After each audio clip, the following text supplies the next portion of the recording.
go before the second phase of polling to begin in this election. Hello and welcome to an all-new episode of India Election Watch. I'm Palki Sharma Upadhyay, and this is the only show that brings you updates and analysis, clear, concise, to the points, without any twists and spins. We wrap up the election day in less than 30 minutes. Let's bring you up to speed with what happened today.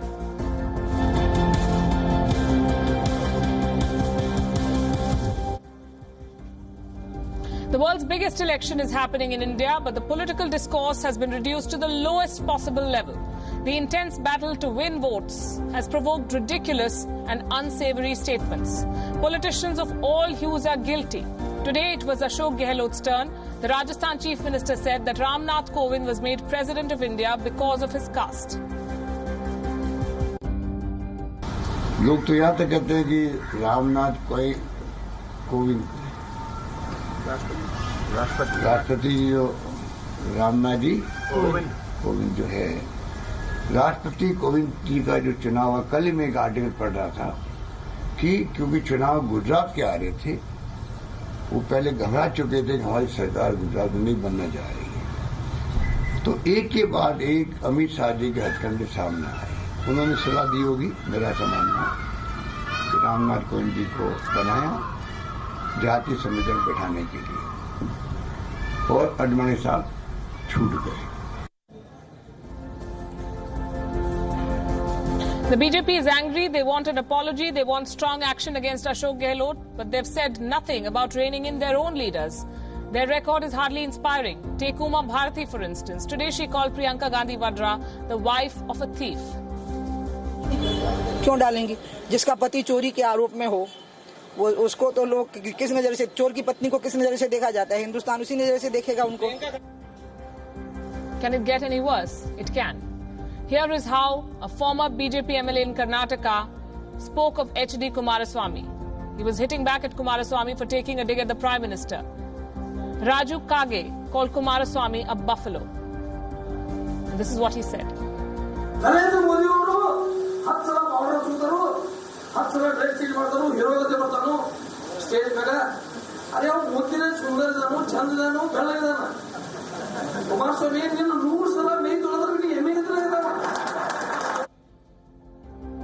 The claps and the laughing, it just keeps getting worse.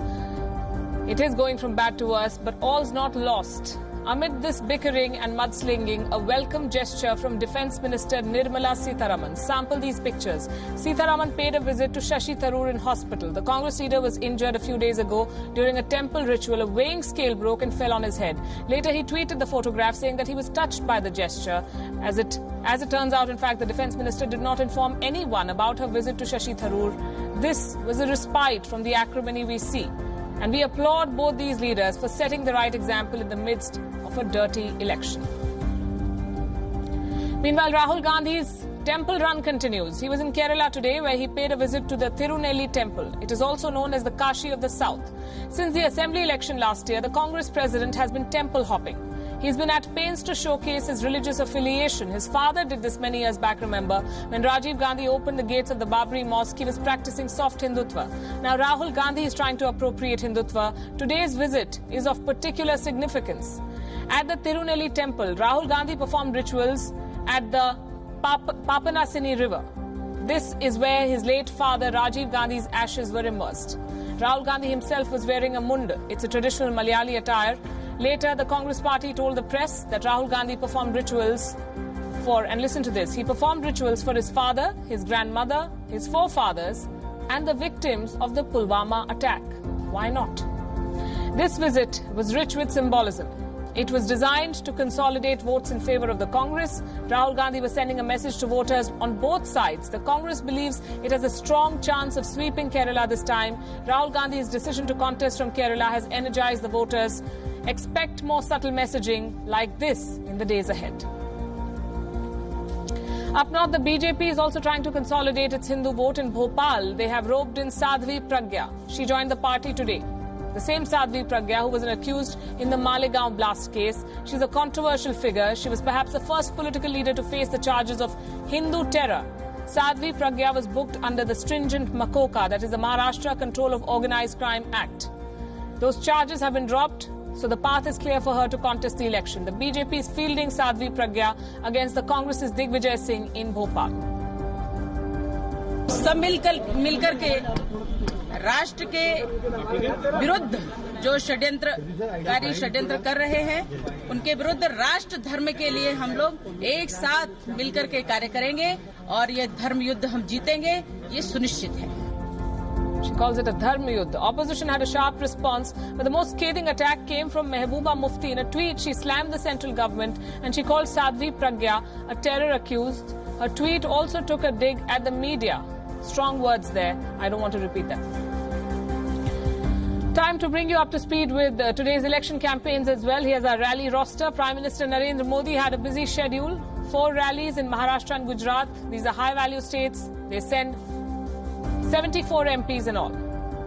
Amit Shah was also on the campaign trail in Maharashtra and Odisha. Odisha is part of the BJP's eastern push. It sends 21 MPs to the Lok Sabha. Day 2 of Rahul Gandhi's Kerala campaign. He did 4 rallies there. Kerala is represented by 20 MPs in the lower house.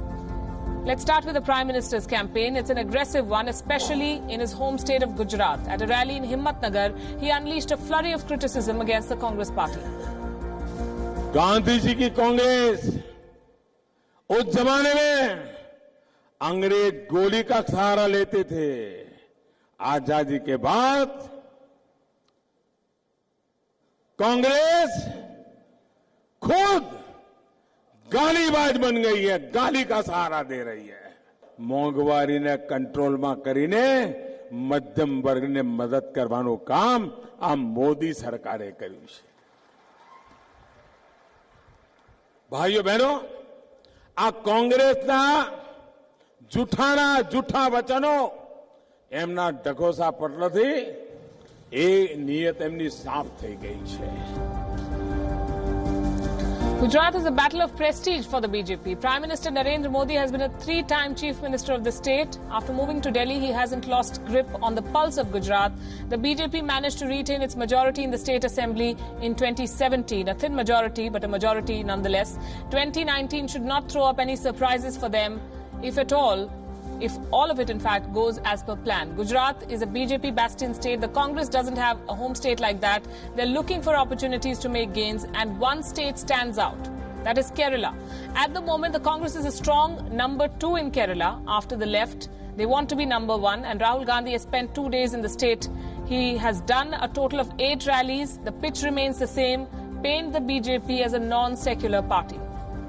I come to Kerala, I go to Tamil Nadu, and I get the feeling, people tell me that why is the RSS trying to impose their view on us? Is Malayali or Tamil any less important than other languages in the country? Is our history not as important as the history propagated by Mr. Narendra Modi? I wanted to give the southern states the feeling that you're as important as anybody else in this country. The other top election story today is this. Prominent leaders in southern India have been searched by Election Commission officials in the last 24 hours. Naveen Patnaik of Odisha and H.D. Kumaraswamy and B.S. Yediyurappa, they were all searched by the flying squads of the Election Commission. In fact, Naveen Patnaik and H.D. Kumaraswamy were searched just before they were about to take off from a helipad. Reports say nothing objectionable was found. Kumaraswamy was openly critical about the searches. Income tax officials were also on the move. DMK leader Kanimuri was raided. In fact, multiple locations and cities across India have been raided in the past couple of days. The opposition, as expected, is playing the victim card. They say that they are being unfairly targeted by the ruling dispensation. It isn't just the Election Commission and income tax officials. Even Twitter has cracked down on politicians on the World Wide Web. A total of 34 tweets tagged as communal were removed by the social media platform. And this includes a controversial statement by Uttar Pradesh Chief Minister Yogi Adityanath. On the 5th of April, Yogi had tweeted that the Muslim League virus has infected the Congress. These were his words. This tweet was considered as derogatory against the Indian Union Muslim League. It is a political party. It is an ally of the Congress in Kerala. Now, Yogi Adityanath was served a notice by the Election Commission. In his defense, he said he was only criticizing the opposition's divisive politics. Meanwhile, Twitter cracked down on 31 other accounts in a similar fashion. The list includes BJP IT cell chief Amit Malviya, Akali Dal MLA Majinder Singh Sirsa, and actress Koena Mitra. In a few hours, phase 2 of the Lok Sabha election will begin. Yesterday, we discussed 5 key battles to watch out for, and today we have 5 more for you, starting with Bangalore South. This shouldn't have been a battle. This was BJP's constituency, Anant Kumar's constituency. From 1996 to 2014, Anant Kumar won here every time, but he passed away last year, and now the seat is up for grabs. The BJP has fielded a millennial, Tejasvi Surya, 28 years old. The opposition is sensing a chance. The Congress has fielded a prominent state leader and General Secretary B.K. Hariprasad.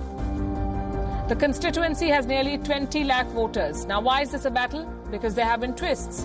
Anant Kumar's wife, Tejaswini, was expected to be the candidate. The state unit backed her, but the BJP chose the young Tejasvi instead. So Tejaswini, who is Anant Kumar's wife, has refused to help this campaign. She is a prominent political person in this area. She runs an NGO. Her absence is being noted. And it's not just her. Several BJP legislators have stayed away from the campaign. And that could hurt the party's chances. They're banking on their core urban vote. Second on our list is Chennai Central. Again, it was once a Maran family seat, not anymore. The father-son duo Murasoli Maran and Dayanidhi Maran kept this constituency between them for nearly 30 years until 2014. That's when the DMK was hit hard by corruption charges in telecom scams. Dayanidhi Maran was one of the central faces of that scam. He lost in a shootout to the AIDMK. This time, his whole political future depends on the election. He is locked in a contest with the PMK's Sam Paul. There is anti-incumbency. Maran has the DMK core vote, but there is a twist. Kamal Hassan. His party candidate could split the vote and ruin Maran's game. Why so? Because she is a Muslim and there is a significant Muslim population in the constituency. Plus, she is the wife of Tamil movie actor Nasser, who's a known face. In her absence, the DMK would have got the entire Muslim vote, not anymore. Contest number 3. Mathura in Uttar Pradesh. Hema Malini of the BJP against the RLD's Gathbandhan candidate Narendra Singh. Though Narendra Singh is from the Thakur community, Jat voters see the Rashtriya Lok Dal, the RLD, as their party. The first family of the RLD is from the Jat community. Hema Malini has an uphill task. She must beat the consolidated Jat vote and she must beat the Kairana model. She's pulling out all stops. She says that this will be her last election. She has brought her actor husband, Dharmendra, to campaign for her. She is the sitting MP from Mathura and she has generated a lot of buzz, mostly for the wrong reasons. Narendra Singh, meanwhile, has made it a personal fight. He has posed this question to the voters. And these are his words. Makeup wali Hema Malini or me? This one could be closer than you expect. Fourth on our list is Fatehpur Sikri, also in Uttar Pradesh. It's a new constituency. It was formed after delimitation in 2008. First, the BSP won it in 2009. In 2014, the BJP got it. This time, it's a 3-way race. The BJP has denied ticket to the sitting MP, Chaudhary Babulal. They have fielded Rajkumar Chehar. He will face the BSP Sri Bhagwan Sharma and the Congress's Raj Babbar, again actor turned politician. Now Sri Bhagwan Sharma, alias Guddu Pandit, is already in news. He has threatened to beat Raj Babbar and his supporters with shoes. A video has gone viral. The Election Commission is looking into the matter. That's the optics bit of it.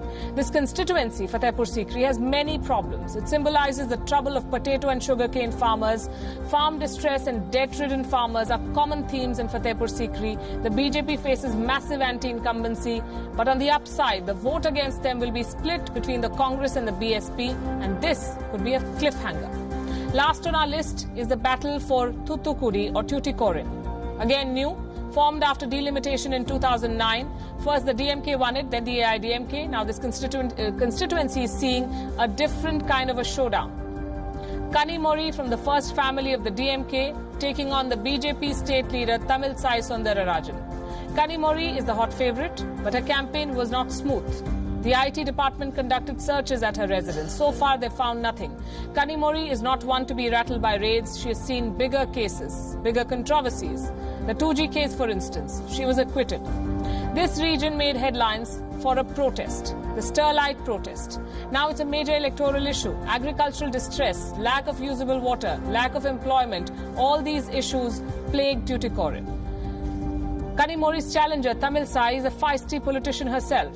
She's a doctor by qualification. She's also from a political party. And more importantly, like Kanimori, she too belongs to the Nadar community, the biggest vote bank in this region. It is going to be divided. Tuticorin is a high-profile contest. It will also be symbolic. Two women candidates from different ends of the political spectrum. Do watch this one.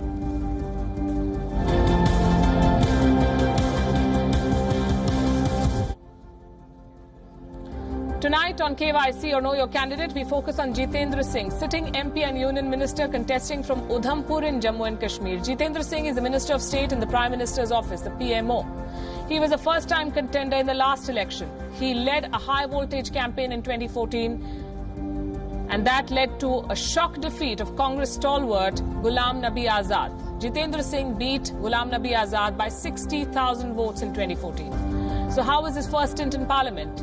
We usually go by what the records say, but remember, ministers represent the government in debates. They do not sign attendance registers. They do not ask questions or introduce private member bills, which is why the data on these counts is not available for him. As far as the constituency indicators are concerned, Udhampur has a high literacy rate and most homes have power.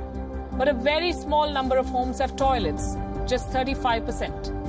Let's tell you more about the man. Who is Jitendra Singh? He is a doctor by qualification. He has an MBBS, MD and an MNAMS degree in diabetes. He studied medicine at the Stanley Medical College in Chennai and the prestigious All India Institute of Medical Sciences in New Delhi. He was elected to office in 2014. That's when he became Junior Minister in the PMO, also in the Ministry of Personnel, Public Grievances and Pensions, Department of Atomic Energy and Department of Space. Later, he was given the independent charge of the Ministry of Science and Technology, Ministry of Earth Science and the Ministry of Development of Northeastern Region. A lot of portfolios there. In 2016, he also became the Minister of State with independent charge for youth affairs and sports. Jitendra Singh's poll pitch is closely echoes that of the Prime Minister's. National security, the Pulwama attacks, Article 370, the development plank. These are the issues he focuses on. He is taking on the Congress that has vowed to remove AFSPA, the Armed Forces Special Powers Act, and the Congress has also questioned the government's record on terror. The Congress is taking no chances this time around. They fielded another Rajput face to take him on. Vikramaditya Singh. Who is this man? He is the grandson of Hari Singh, the former king of the state of Jammu and Kashmir. Udhampur has mostly been a Congress bastion since 1967. At least 12 candidates are in the fray in this constituency, spread over 15 assembly segments. Jitendra Singh's assets have seen a 100% increase in the last 5 years, and this is interesting. In 2014, Jitendra Singh declared assets worth 3.85 crores. By March this year, March 2019, they had jumped to more than 7 crores.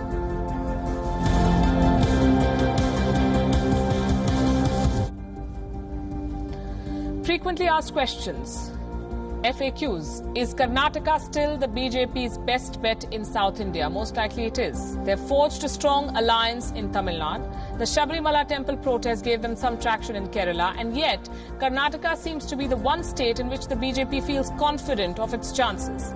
Karnataka was the first state that the BJP won in the south. For a few weeks in 2007 and then again in 2008, B.S. Yediyurappa became the chief minister. Now, Karnataka is the only state in which the BJP has pockets of influence. Most of the dominant community votes, like the Vokkaliga votes, go to the BJP. The party is strong in northern Karnataka. Besides, Karnataka is the only state where the BJP has strong regional leaders. Yediyurappa himself is one. Sadanand Gowda is another. Late Anant Kumar was a powerful politician. And unless there are strong regional leaders, national parties will not get any purchase in the southern states. In Kerala, the BJP tried to side with the Sabrimala protesters. They tried to take over the traditional voter base of the Congress. But come election time, the BJP appear a distant third in the race. The left is facing a battle for survival across the country. In West Bengal, it has lost its sheen. Kerala remains the left's biggest hope. The left government has been stubborn in implementing the Supreme Court order to allow women of all ages to visit the Sabrimala temple. That was a lure to get the Liberal vote. The way in which the Kerala floods were tackled will also help the left. Ideally, this was the best chance for the BJP to establish themselves as a force in Kerala. But it lost the plot. Local BJP leaders did not raise any other issues. Rahul Gandhi's decision to contest from Wayanad has given the Congress a much-needed second wind in the battle for Kerala. The BJP as an organisation is still work in progress in Kerala, in Tamil Nadu more so. National parties are not taken seriously in Tamil Nadu. Besides, the BJP gets significant opposition electorally and otherwise in this state. There are no strong state leaders and there seems to be no plan. The only BJP leader who is taken with some seriousness by the Tamil Nadu voter is perhaps the polarizing Mr. Subramaniam Swamy. At the turn of the millennium, they had a chance to grow as a party. There was some traction, but the party did not speak about development. Congress bashing does not work in a state with no Congress supporters. In Andhra and Telangana, the BJP tried to forge alliances. In Telangana, there has been a rise in support for the BJP, but as of now, Karnataka is the only hope for this party in the south.